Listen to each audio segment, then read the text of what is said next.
So, if you combine the exercises we've talked about with the diet we've recommended, you'll find it almost impossible not to grow. Of course, you may need to tweak your precise calorie intake or macros as we recommended before, but for the vast majority of people, bulking can be as simple as doing PPL while getting some more protein and carbs. And hopefully, you'll now know some ways you can do those things conveniently without too much disruption to your regular lifestyle.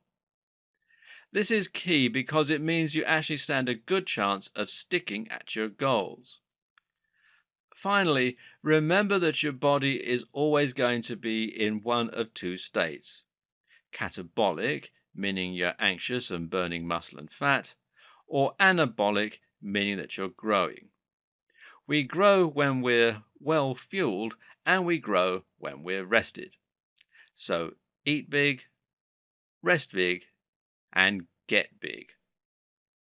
The body is changing all the time. It's simply a matter of choosing whether we want it to change for the better or for the worse.